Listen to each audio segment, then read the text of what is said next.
पंचक को लेकर कितने लोगों के मन में बहुत सारे भय उत्पन्न होते हैं और बहुत से मतलब बने हुए काम रुक जाते हैं। राधे राधे दोस्तों, आप सभी को मेरे YouTube चैनल ब्लड एंड पर मैं स्वागत करती हूँ। ज्योतिष शास्त्र के अनुसार प्रत्येक माह में 5 दिन ऐसे होते हैं जिसमें कोई भी शुभ कार्य नहीं किए जाते। ऐसा भी मान्यता है या धारणा है कि इन दिनों में मरने वाले व्यक्ति परिवार या स्थान के अन्य 5 लोगों को भी साथ ले जाते हैं। तो चलिए जानते हैं इस रहस्य को, क्या यह सच है या मिथ्या है या पूरी तरह से मिथ्या है। 5 नक्षत्रों के समूह को पंचक कहा गया है। ज्योतिष शास्त्र के अनुसार चंद्र ग्रह का धनिष्ठा नक्षत्र के तृतीय चरण और शतभिषा, पूर्वा भाद्रपद, उत्तरा भाद्रपद तथा रेवती नक्षत्र के चारों चरणों में भ्रमण काल पंचक कहलाता है। इस तरह चंद्र ग्रह का कुंभ और मीन राशि में भ्रमण पंचकों को जन्म देता है, यही पंचक कहलाता है। धनिष्ठा का उत्तरार्ध शतभिषा, पूर्वा भाद्रपद, उत्तरा भाद्रपद, रेवती ये पंचक नक्षत्र है।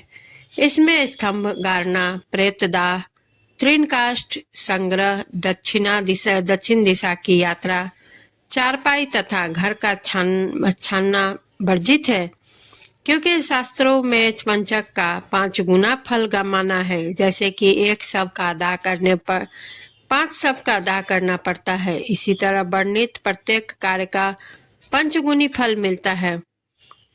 दोस्तों, पंचक में राज पंचक भी कहलाता है। जी हाँ दोस्तों, आपने सही सुना है। पंचक हमेशा अनिष्ट नहीं होता है और पंचक में कैसे कौन कौन से पंचक है इनका विस्तार पूर्वक मैं कथा के वो कहानी के पूरे लास्ट में कहूंगी आप सभी को। पहले जानते हैं पंचक कितने प्रकार के होते हैं। रविवार को पढ़ने वाला पंचक रोग पंचक कहलाता है। सोमवार को पढ़ने वाला पंचक राज पंचक कहलाता है। मंगलवार को पढ़ने वाला पंचक अग्नि पंचक कहलाता है। शुक्रवार को पढ़ने वाला पंचक को चोर पंचक कहलाता है। शनिवार को पढ़ने वाला पंचक को मृत्यु पंचक कहते हैं। इसके अलावा बुधवार और गुरुवार को पढ़ने वाले पंचक में ऊपर दी गई बातों का पालन करने से जरूरी नहीं माना गया है। इन दोनों में पढ़ने वाले दिनों में पंचक के 5 कामों के अलावा किसी भी तरह के शुभ काम किए जा सकते हैं। धनिष्ठा नक्षत्र में अग्नि का भय होता रहता है। शतभिषा नक्षत्र में कलह होने की संभावना रहती है। पूर्व भाद्रपद नक्षत्र में रोग बढ़ने की संभावना रहती है। उत्तर भाद्रपद में धन के रूप में दंड होता है। रेवती नक्षत्र में धन की हानि की संभावना रहती है। पंचक में कौन सा कार्य ना करे। अग्नि, चोर भय, रोगो, राजपीड़ा, धन क्षति। अर्थात पंचक में तिनकों और काष्ठों के संग्रह से अग्नि भय, चोर भय, रोग भय, राज भय एवं धन हानि संभव है। लकड़ी का एकत्र करना या खरीदना यह वर्जित है। मकान पर छत ढालना पंचक में वर्जित है। सब जलाना वर्जित है, लेकिन मजबूरी है, सब जलाना होता है, लेकिन उसकी कई उपाय है। ये उपाय मैं आपको कोशिश करूंगी बाद में बताने की। पलंग या चारपाई बनवाना और दक्षिण दिशा की ओर यात्रा करना यह भी वर्जित है। जिस प्रकार ज्योतिष शास्त्र में उक्त कार्य पंचक काल में वर्जित किए गए हैं, उसी प्रकार यदि आपातकाल पड़ता है अर्थात अत्यंत आवश्यक उक्त कार्य आन पड़े तो ज्योतिष शास्त्र का उसका समाधान भी निकालता है। यदि लकड़ी खरीदना अनिवार्य हो तो पंचक काल समाप्त होने पर गायत्री माता के नाम का हवन करवाएं। यदि मकान पर छत ढलवाना अनिवार्य है तो मजदूरों को मिठाई खिलाने के पश्चात ही छत ढलवाने का कार्य करें। यदि पंचक काल में शवदाह करना अनिवार्य है तो शवदाह करते समय 5 अलग अलग पुतले बनाकर उन्हें भी अवश्य जलाएं। जी हाँ दोस्तों, ये पंचक काल में शवदाह के कैसे करें ये उसका उपाय है। हमारे यहाँ पंचक काल में अगर किसी के शवदाह होती है, अगर पंचक पड़ जाए और शवदाह करना तो अनिवार्य होता है, उसे तो रख नहीं सकते, इसलिए 5 जो कुश के पुतले बनाए जाते हैं और उन्हीं के साथ उनका अंतिम क्रिया और संस्कार किया जाता है, जिससे घर से और किसी का शव ना निकले।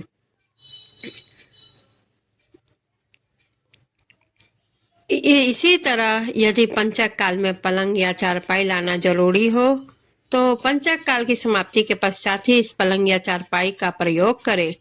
अंत में यह कि यदि पंचक काल में दक्षिण दिशा की यात्रा करना अनिवार्य हो तो हनुमान मंदिर में फल चढ़ाकर यात्रा प्रारंभ कर सकते हैं। ऐसा करने से पंचक दोष दूर हो जाता है। लेकिन यथा संभव हो दोस्तों, पंचक कोई मास 2 मास का नहीं लगता है, सिर्फ 5 दिनों की होती है या 6 दिनों की होती है, ज्यादा से ज्यादा 7 दिनों का बहुत कम लगता है, लेकिन 5 दिन अनिवार्य रहता है। अगर आपको यथा संभव हो तो ये सब कार्य ना करें, क्योंकि अगर आप भी पंचक मानते हो तो पंचक के अनुसार ही चले, क्योंकि पंचक हमेशा मतलब कि यात्रा करने पर अवरोध करता है और यात्रा सफल नहीं होती है।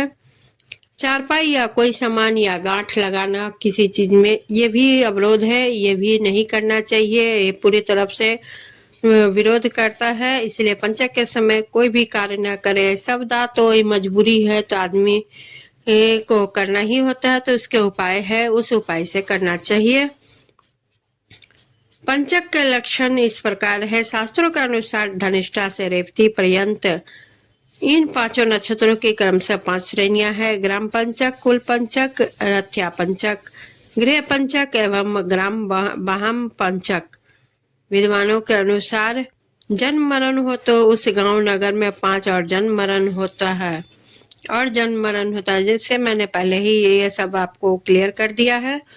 जो एक शव के साथ 5 शव निकलते हैं वो है उसी मास के अंदर, मतलब जिसे ग्राम पंचक कहते हैं। यानी अगर एक शव पंचक के अनुसार अगर उसकी क्रिया विधि नहीं की गई तो हो सकता है घर में ही या ग्राम में ही 5 शव निकले।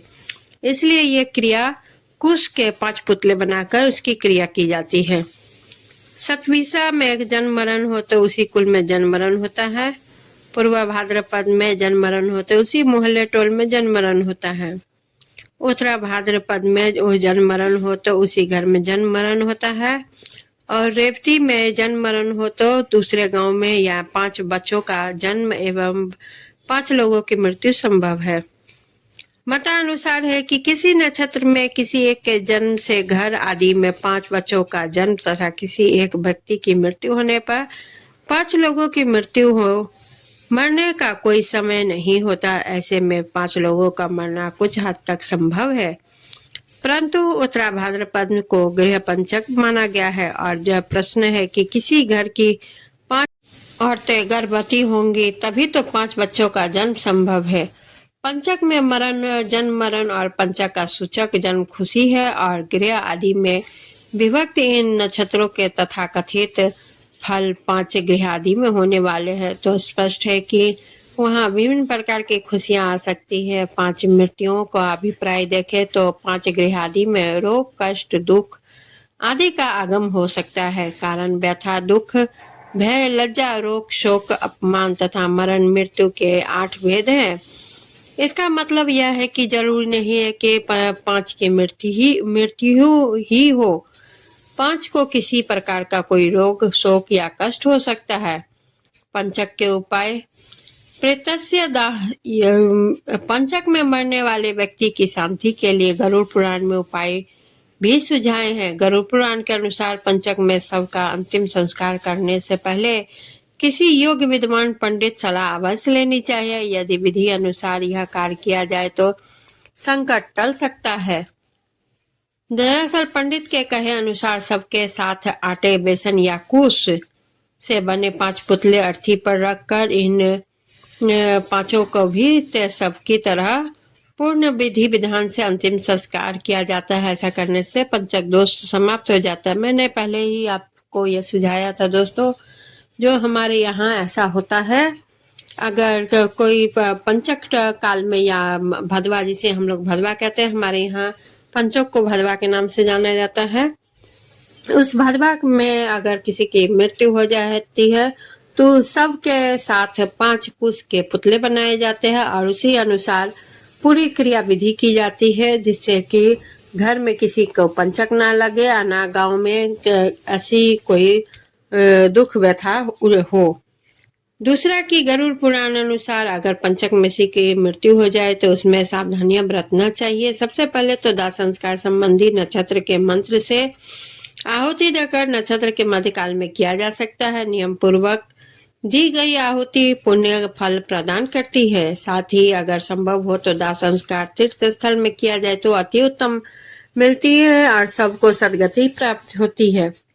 तो दोस्तों, अब मैं आपको सुनाने जा रही हूँ पंचक के क्या राज पंचक कैसे लगता है और कितने पंचक जो मैंने अभी 5 प्रकार के बताए हैं, उस 5 प्रकार के पंचक लगने से क्या क्या होता है। चलिए अब मैं आप सभी को इसकी पूरी जानकारी देती हूँ। किस दिन से शुरू होने वाले पंचक को क्या नाम दिया जाता है, आइए जानते हैं। रविवार के दिन से शुरू होने वाले पंचक को रोग पंचक कहलाता है। इसके प्रभाव से ये 5 दिन शारीरिक और मानसिक परेशानियां वाले होते हैं। इस समय किसी भी प्रकार के शुभ कार्य नहीं करने चाहिए। इस तरह से मांगलिक कार्यों में ये पंचक अशुभ माने जाते हैं।